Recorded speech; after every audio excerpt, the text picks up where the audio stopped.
Hello guys, আবার নতুন একটা ভিডিওতে তোমাদের সকলকে স্বাগত জানাই। তোমরা সবাই কেমন আছো? আশা করছি ভালো আছো। আমিও খুব ভালো আছি। কি ভাবছো হঠাৎ কেক এনে ফ্রিজে রাখছি কেন? আরে দাঁড়াও বলছি। তার আগে একটু কেক খেয়ে নিই। না, তোমরা যেটা ভাবছো সেই কেক এটা নয়, এটা আলাদা এনেছিলাম মায়ের আর আমার জন্য। সন্ধেবেলা বসে বসে খাবো আর গল্প করব। এবার বলি আসল কথা, আজকে কেক আনার কারণ হচ্ছে রাত্রি 12টার পর আমার ভাইয়ের বার্থডে। ওকে সারপ্রাইজ দেবো বলে সন্ধেবেলা বেরিয়ে কেক এনে আগে থেকে রেখে দিলাম।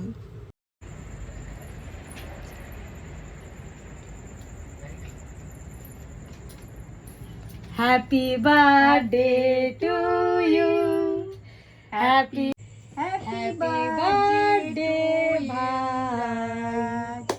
এইদিকে আয়, হ্যাপি বার্থডে টু ইউ। এদিকে আয়। Happy birthday to you, happy birthday to you, happy birthday ভাই। ও লজ্জা পাওয়ার সত্ত্বেও আমি প্রত্যেক বছর চেষ্টা করি 12টার পর ওকে কেক এনে সারপ্রাইজ দেওয়ার। কার হ্যাপি বার্থডে আজকে কার হ্যাপি বার্থডে? মামা মামা ওই যে মামার হ্যাপি বার্থডে। ওই মামা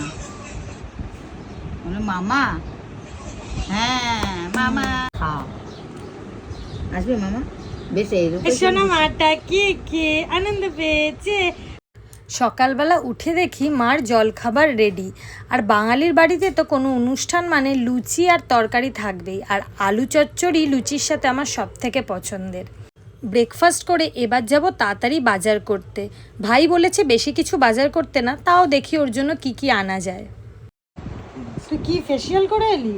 না ডিটাইন করলাম। মা আজ অনেক কিছু রান্না করেছিল, যেমন ভাত, ডাল, 5 রকম ভাজা, মাটনের ঝোল, পটলের দোরমা। ও শুধু মাটনের ঝোল দিয়েই ভাত খেয়েছে। থাক, আজ ওর জন্মদিন, ওর যেটা ইচ্ছে ও সেটাই খাক। ও জীবনে অনেক উন্নতি করুক এবং ওর সব স্বপ্ন পূরণ হোক, এটাই হনুমানজির কাছে চাই। আর ওর আমার সম্পর্ক এখন যেমন আছে ভবিষ্যতেও যেন এরকমই থাকে, এটাও হনুমানজির কাছে প্রার্থনা করি। তোমাদের যদি এই ভিডিওটা ভালো লেগে থাকে তাহলে আমার চ্যানেলটাকে অবশ্যই সাবস্ক্রাইব, লাইক আর শেয়ার করে দিই।